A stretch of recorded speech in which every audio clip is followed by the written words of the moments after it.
Friends, सुबह academy आपका स्वागत करता है। आज हम लोग स्टार्ट करेंगे क्लास 11 के माइक्रो इकोनॉमिक्स का चैप्टर नंबर फर्स्ट में आज हम लोग देखेंगे डेफिनेशन ऑफ इकोनॉमिक्स और माइक्रो इकोनॉमिक्स के माइक्रो और मैक्रो इकोनॉमिक्स के कुछ बेसिक टर्म्स। और जो मेरा मेन टॉपिक होगा आज का वो है सेंट्रल प्रॉब्लम ऑफ इकोनॉमी। चलिए स्टार्ट करते हैं आज हम लोग अपने वीडियो को। चलिए स्टार्ट करते हैं हम लोग अपने टॉपिक को।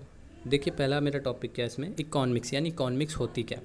देखो इकोनॉमिक्स क्या है, इकोनॉमिक्स एक सोशल साइंस है। इकोनॉमिक्स एक क्या है, सोशल साइंस होता है।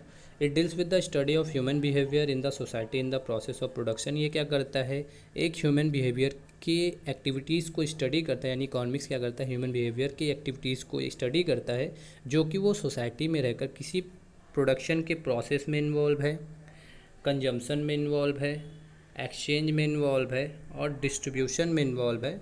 और वो इन सारी चीज़ों को किस में करता है, गुड्स एंड सर्विसेज में करता है जो कि मेरे समाज में रिसोर्सेज अवेलेबल हैं।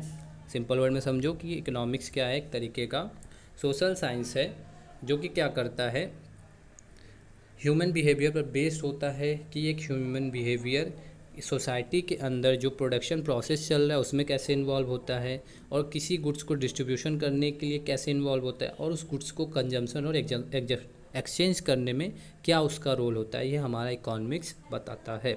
ठीक, चलिए आगे हमारा क्या बोल रहा है, micro economics and macro economics. Micro economics क्या होता है, माइक्रो इकोनॉमिक्स जो मेरा कह दो कि माइक्रो इकोनॉमिक्स का जो शब्द है माइक्रो, वो पहली बात तो आया है ग्रीक वर्ड से माइक्रोज। इसको याद कर लो क्योंकि कभी कभी ये एमसीक्यू में भी पूछ लेता है कि origin of micro words in this. ठीक है, तो बता देगा आपको, ऑप्शन दे देगा ग्रीक वर्ड माइक्रोज, ऐसे देकर 4 ऑप्शन दे देगा तो आपको लगाना क्या है, माइक्रोस। मैक्रो इकोनॉमिक्स क्या होता है, मैक्रो इकोनॉमिक्स जो तुम्हारा ओरिजिन हुआ है वो मैक्रोस से होता है। अब माइक्रो का मीन क्या होता है, छोटा होता है, और मैक्रोस का मीन क्या होता है, लार्ज और एग्रीगेट। ठीक, नेक्स्ट मेरा क्या है, बोला determination of price of output of individual in the market. जो मार्केट माइक्रो इकोनॉमिक्स में हम लोग पढ़ते हैं वो क्या करते हैं, किसी इंडिविजुअल फर्म्स या इंडिविजुअल ह्यूमन को या इंडिविजुअल कंपनी से रिलेटेड चीज़ों को स्टडी करते हैं। यानी यहाँ पर इंडिविजुअल डिमांड को देखा जाता है या इंडिविजुअल प्राइस को देखा जाता है। लेकिन जो मैक्रो इकोनॉमिक्स होती है यहाँ पर हम लोग क्या करते हैं, deals with output, employment, income, determination of an economy as a whole. यहाँ पर आउटपुट यानी टोटल आउटपुट कितना हो रहा है, कितने लोग रोज़गार हैं यानी एम्प्लॉयमेंट कितनी है, और कितना उनको इनकम डिस्ट्रीब्यूट किया जा रहा है। पूरी चीज़ों को जब हम एक इकोनॉमिक्स में पढ़ते हैं तो उसको हम बोलते हैं मैक्रो इकोनॉमिक्स, और किसी इंडिविजुअल के इकोनॉमिक्स को पढ़ते हैं तो उसको हम बोलते हैं माइक्रो इकोनॉमिक्स। ठीक, फिर लास्ट मेरा क्या है, बोल रहा है माइक्रो इकोनॉमिक्स के जो वेरिएबल हैं, यानी माइक्रो इकोनॉमिक्स में क्या चीज़ें अवेलेबल होती हैं या क्या कंपोनेंट्स है उसके। तो पहला कंपोनेंट्स क्या होता है, डिमांड, दूसरा कंपोनेंट आपका होता है सप्लाई, और थर्ड कंपोनेंट होता है आपका प्राइस। ठीक है, और मैक्रो इकोनॉमिक्स के क्या वेरिएबल है, फर्स्ट है आपका एग्रीगेट डिमांड। डिमांड मीन्स कि किसी इंडिविजुअल की डिमांड हो सकती है या कुछ लोगों की डिमांड हो सकती है। लेकिन एग्रीगेट डिमांड मतलब क्या होता है कि एज अ होल डिमांड, यानी कितने लोग, यानी पूरे जो कंट्री में लोग ले रहे हैं वो क्या डिमांड कर रहे हैं। फिर एग्रीगेट सप्लाई, यानी कितने प्रोड्यूसर यानी कितनी कंपनियां मिलकर सप्लाई कर रही हैं, उनका टोटल सप्लाई। और लास्ट क्या है, जनरल प्राइस लेवल, मीन्स कि आपके रुपये आपके डॉलर की क्या वैल्यू है, उसको बोलते हैं general price level. I hope आपको माइक्रो इकोनॉमिक के और मैक्रो इकोनॉमिक्स के डिफरेंस को समझ में आ गया होगा। अब चलते हैं अपने नेक्स्ट टॉपिक पे। चलिए अब मेरा आता है next topic, central problem and economy. यानी एक इकोनॉमी के मुख्य समस्याएं क्या होती हैं। मुख्य समस्याएं को जानने से पहले ये समझो कि ये हुआ क्यों, यानी भैया इकोनॉमी की ज़रूरत क्यों हुई। ठीक है, तो पहला जो मेरा रीज़न है, बेसिक रीज़न, वो बोल रहा है अनलिमिटेड वांट्स। अनलिमिटेड वांट्स मतलब कि हमारी जो इच्छाएं होती वो असीमित होती हैं। असीमित भैया कि मतलब अगर कोई वांट्स मेरी कंप्लीट हो जाती तो उसके जस्ट बाद ही मेरी कोई नई वांट्स अराइज हो जाती। फॉर एग्जांपल लो कि भैया तुमने एक मोबाइल फ़ोन ख़रीदा। ठीक, अब उस मोबाइल फ़ोन को ख़रीदने के बाद तुमको क्या चाहता है, उस मोबाइल फ़ोन का गार्ड चाहिए। गार्ड मीन्स कि टेम्पर्ड चाहिए। फिर तुमको टेम्पर्ड मिल जाए तो क्या चाहता है भैया, अब उस मोबाइल फ़ोन के लिए कवर अप चाहिए। कवर अप मिल जाता है तो अब क्या चाहिए भैया, अब उस मोबाइल फ़ोन के लिए बिल बैलेंस चाहिए, यानी भैया आप रिचार्ज कराओ। रिचार्ज करा ले तो फिर क्या चाहिए भैया, नेट चाहिए। फिर नेट चाहिए तो फिर और कोई चाहिए। यानी आपके जो वांट्स हैं वो अराइज होते रहते हैं, यानी आपकी जो वांट्स है वो क्या है, एंडलेस हैं। क्या है भैया, एंडलेस। ठीक है। दूसरा क्या चीज़ बोल रहा है, लिमिटेड रिसोर्सेस, यानी पहला अनलिमिटेड वांट्स है, दूसरा मेरा क्या है, लिमिटेड रिसोर्सेस है। यानी जो मेरे रिसोर्सेस होते हैं वो लिमिटेड होता है। रिसोर्सेस का यहाँ पर मतलब है आपके इनकम से, यानी भैया जो आपकी इनकम है, जो आपका सोर्स है जिससे आप क्या करते हैं ये चीज़ें वांट्स को कंप्लीट करते हो, वो क्या है, लिमिटेड है। यानी आपके पास अगर 30,000 रुपये है तो आप 30,000 रुपये केवल फ़ोन के लिए तो खर्च करोगे नहीं, आपकी और भी चीज़ें ज़रूरत हो सकती है। तो जो मेरे रिसोर्सेज होती हैं वो लिमिटेड होती हैं। ठीक है। और अगर लिमिटेड रिसोर्सेज नहीं होती तो इकोनॉमिक्स का कोई कॉन्सेप्ट नहीं बनता। ठीक है। तब भाई अगर रिसोर्सेज लिमिटेड नहीं होता तो हम जो भी चीज़ें चाहते खरीद लेते, कोई दिक्कत नहीं आती, ईजिली मेरा सारा कुछ हो जाता। ठीक है। तो जो लिमिटेड रिसोर्सेज की वजह से हम क्या करते हैं, अपने अनलिमिटेड वांट्स को कंप्लीट नहीं कर पाते। एंड लास्ट है तुम्हारा अल्टरनेटिव यूज़। और यहाँ पर अल्टरनेटिव यूज़ का मतलब ये है कि मेरे पास ऑप्शन भी होते हैं अवेलेबल कि भैया अगर हम केवल मोबाइल फ़ोन पे खर्च कर लेते तो और भी चीज़ें तो मेरी ज़रूरत की हैं, जैसे बेसिक नेसेसिटी गुड्स हैं, यानी भैया आटा चावल दाल, हमें खाने पीने के लिए भी तो चीज़ें चाहिए, तो वो कैसे आएगा। तो इसको हम बोलते हैं अल्टरनेटिव यूज़, यानी जो हमारे रिसोर्सेज होते हैं उसको कई जगह पर खर्च करना पड़ता है और हम वही जगह पर ज़्यादा खर्च करते हैं जहाँ पर मुझे मैक्सिमम सेटिस्फेक्शन मिले। तो ये था बेसिक रीज़न। अब मेन प्रॉब्लम क्या है वो देखते हैं।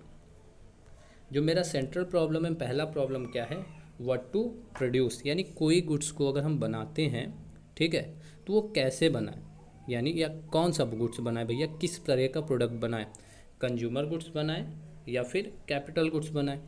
अब कंज्यूमर और कैपिटल गुड्स क्या होता है, कंज्यूमर गुड्स दोज गुड्स जो कि क्या होता है भैया कि आपको डायरेक्ट कंज्यूम करने के लिए बनाया गया भैया, यानी आप लीजिए और उसको डायरेक्ट कंज्यूम करिए, यानी अपने for the purpose personal use के लिए, यानी उसको आप रिसेल नहीं करते।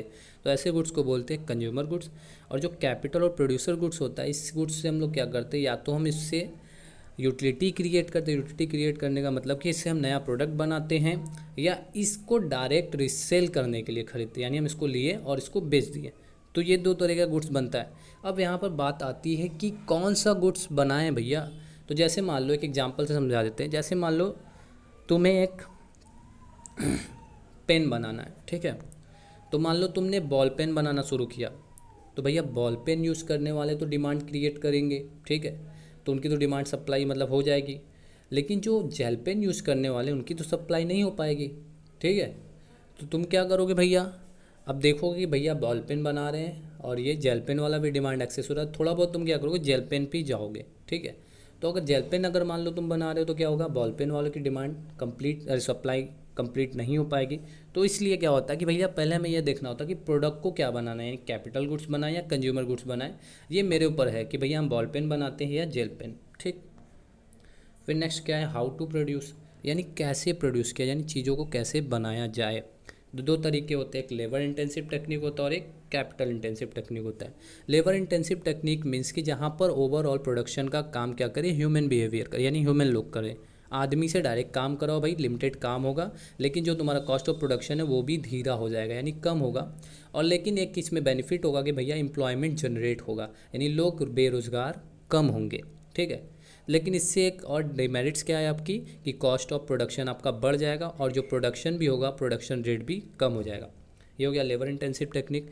Capital intensive technique means those techniques जिसमें क्या होता है कि आप टोटल मशीनली वर्क करते हैं, यानी मैकेनिकल वर्क ज़्यादा कराते हैं। भैया आप लोगों को कम यूज कर आप मशीनों का ज़्यादा यूज करेंगे। इसमें बेनिफिट क्या होगा, इसमें आपका जो प्रोडक्ट का कॉस्ट होगा वो भी कम आएगा और प्लस जो प्रोडक्शन का रेट है वो इंक्रीज़ कर जाएगा। लेकिन इसकी एक डिमेरिट्स क्या है, यहाँ पर एम्प्लॉयमेंट कम हो जाएगा, यानी अनएम्प्लॉयमेंट जनरेट होने लगेगा। तो ये भी मेरा प्रॉब्लम होता है कि भैया हम किस तरीके से प्रोड्यूस करें गुड्स, यानी लेबर इंटेंसिव टेक्निक यूज़ करें या कैपिटल इंटेंसिव टेक्निक यूज करें। फिर लास्ट मेरा आता है फ्रॉम होम टू प्रोड्यूस, यानी भैया किसके लिए प्रोडक्ट बनाएं, पर्सनल डिस्ट्रीब्यूशन के लिए बनाएं या फंक्शनल डिस्ट्रीब्यूशन के लिए बनाएं। यानी हम ये तो एक बेस ये तैयार कर सकते हैं कि भैया जिसके पास जितना ज़्यादा संपत्ति है वो खरीद सकता है। संपत्ति मीन्स कि यहाँ पर इनकम से है। अगर मान लो मेरे कोई प्रोडक्ट 100 रुपये है, ठीक है, और मेरे सामने 10 लोग हैं, ठीक है, 10 लोगों में 5 लोगों की इनकम 18 रुपीज़ है, यानी 80 रुपये है, और 5 लोगों के क्या है 100 से एक्सेस, यानी मोर देन 100 रुपीज़ है, ठीक है। तो जो मेरा डिस्ट्रीब्यूशन होगा वो उनके लिए होगा जो 100 रुपये से ज़्यादा वाले हैं। तो इस डिस्ट्रीब्यूशन को हम बोलते हैं पर्सनल डिस्ट्रीब्यूशन। लेकिन जो सेकेंड डिस्ट्रीब्यूशन है फंक्शनल डिस्ट्रीब्यूशन में ये होता है कि भैया जो जितना वर्क करेगा उसके अकॉर्डिंग उसको गुड्स मिल जाए। यानी हम क्या करेंगे, गुड्स को छोटे छोटे टर्म्स में भी बना देंगे कि भैया जो 100 रुपये वाला गुड्स एक बल्क अमाउंट में बनाए तो उसको क्या करें, थोड़ा छोटा कर दे, इससे क्या होगा, सबको मिल जाए।